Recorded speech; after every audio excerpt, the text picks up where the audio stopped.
Can you just introduce yourself, give me your name, and tell me about this district? Yeah, my name is Jared Golden.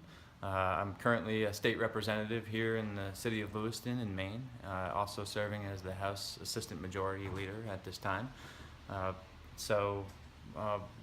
You want to know why I'm running, or you want to tell me who you're running about? Are you running against somebody, or are you an incumbent? Tell me a little bit about this race. I'm running against a two-term incumbent, Congressman Bruce Poliquin.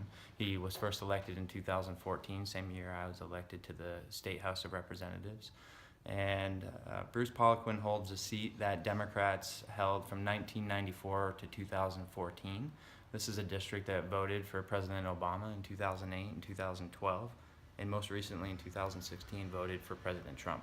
So it's one of those districts that Democrats have lost, but historically held and represented, and it's one of those districts that we have to take back if we're going to have a House majority down in Washington.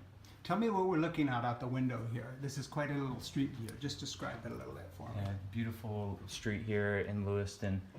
This is Lisbon Street. It's the same as any main street anywhere across America in a small town of roughly 36,000 people. And back in the 1980s and early 90s, a lot of the mill work had been lost. This is an old textile mill town. And so this street actually, when I was growing up, almost every storefront was completely empty, boarded up. You can still see one over here, for instance. But when you look down the street, what you see is the kind of hope and opportunity in a place like rural Maine. Here in Maine, we wouldn't consider this rural. This is actually the second largest city in Maine. But again, 36,000 people. And what's going on here is slow revitalization of our downtown, and it's mostly through small business growth that's taking place.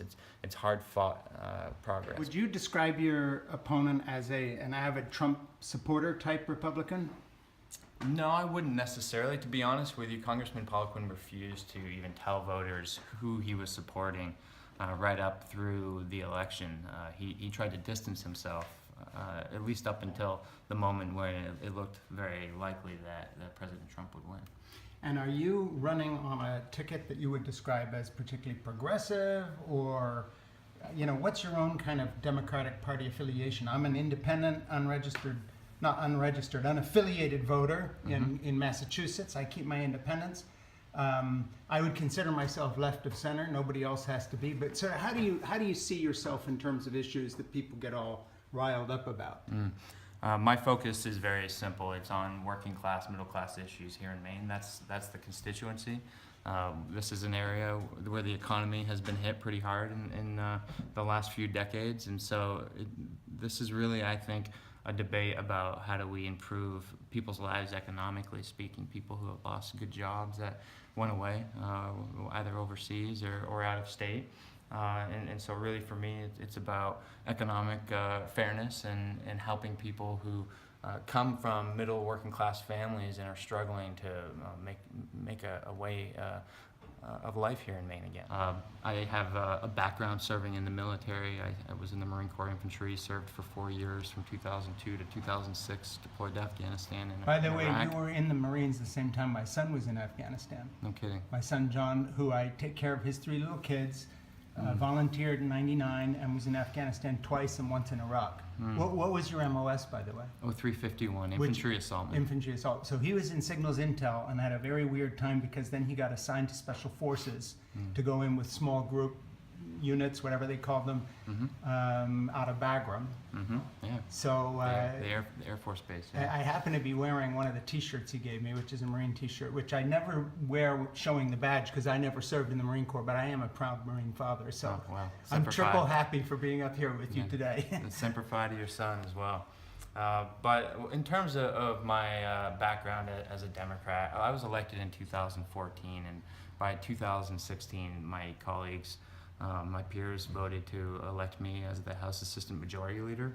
I take very strong positions in favor of democratic values. But again, I think that for Democrats here in Maine, the focus has to be on the economy and how we help create better opportunities and most importantly, better paying opportunities for people in the state. My name is Frank Schaeffer, and a couple years ago I happened to write a bestseller called Keeping Faith, a father-son story about love in the United States Marine Corps, that was picked up by many Marines as a kind of, not, I wouldn't go so far as to say a Bible, although I saw it in a lot of recruiting places, but a way of explaining to people that you could disagree with a war, but still find great honor in the service of your family. And so I'm thrilled today to be talking to a Marine, once a Marine, always a Marine, who's running for Congress, especially in the context of the fact that he was at war when my son was in Afghanistan and Iraq. When George Bush was president, I disagreed with those wars. I was voting for Democrats, but I honored him as a human being. We have a commander-in-chief now that I think is a flake and a con artist, and I do not honor him, which means that I'm on the road on my own nickel interviewing Democratic candidates for Congress because I think we need to take back the House in 2018. And I just want to switch gears a little bit and have you talk about why you are running. Aside from issues you're interested in, I'm talking about your own personal moral convictions. That's a very good question, Frank. I'll tell you, a big reason why I am running has to do with my military service and background. So I appreciate very much what you said. In fact, I think probably my own mother and father felt very similar to how you did, particularly in regard to the war in Iraq, which I also served and fought in. And a biggest reason why I have gotten involved in public service, running for the State House back in 2014, initially was because I wanted to continue serving. I saw a need to get the state of Maine more active in providing care to veterans like myself who are coming home and struggling with post-traumatic stress and other challenges just getting into the workplace, making that tough transition out of the military, which I'm sure you're familiar with as the father of a Marine of my generation. But I feel very strongly that at this time in our country, it's a turning point, and we need a new generation to step forward and begin to be leaders in this country. And who better than the generation of military service members who have learned those leadership skills that you learn when you serve this country in the military. I think we have a lot to offer this country at a very important time with the president speaking of things like Korea, North Korea, and what's going on.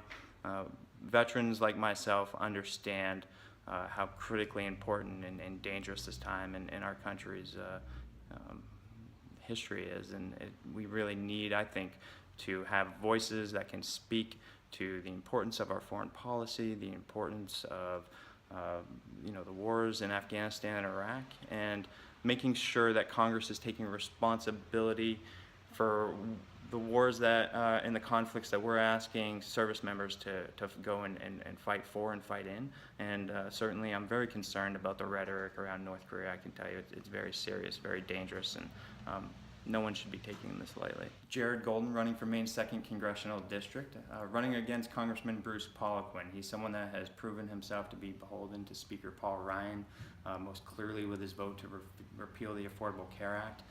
And I'm running because I believe it's time for change in Washington. We need a new generation of leaders.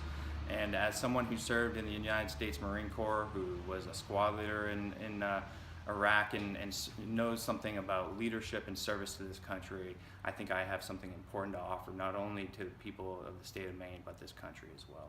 It's time for people like Bruce Poliquin to go. So, Frank, I'll tell you, this right here behind you is really why I'm running. This is a community, it's one of the poorest communities that I represent in the State House here in Maine, right here in Lewiston, in the city that I represent. These are the types of people that feel like they've been left behind in an economy that's recovering, but it's not recovering in a way that's putting money into their pocketbooks. And there's a lot of struggle here just to stay ahead or just to get by every day. One of the things about Congressman Poliquin that shows that he's not representing these people is he actually took a plane on the day of the healthcare vote. He was called back down there by Speaker Paul Ryan, and he did what he was told and voted to repeal the Affordable Care Act, and that would have hurt like close to 100,000 people in the state who would have lost their health insurance if that had passed. and it just shows that he's not representing these people. A real problem, I think, these days in politics is that a lot of our political leaders are millionaires themselves. They represent the interest of the very wealthy and not of good, hard, working class people like the ones that live here in Maine. People like myself, I think it's important that people have representatives who understand them by virtue of the fact that they live just like they do. I have to face the same challenges that they do, and I understand what they need because I've been living right here in this district all my life, with the exception of times when I served in the military, fought in Afghanistan and Iraq, or when I worked down in Washington with Senator Collins. But I'm from this community, and I love this community, and I want to help working class people, middle class people, not millionaires and corporations. And that probably includes some self-funding Democrat candidates who are also millionaires, may not see things the way you do. No, they may have good intentions, but I just don't think that they understand the challenges. How can they? When they don't have to get up every day and go to work to pay the bills. They may think that they have the answers, but I think that really the solutions have to come from within.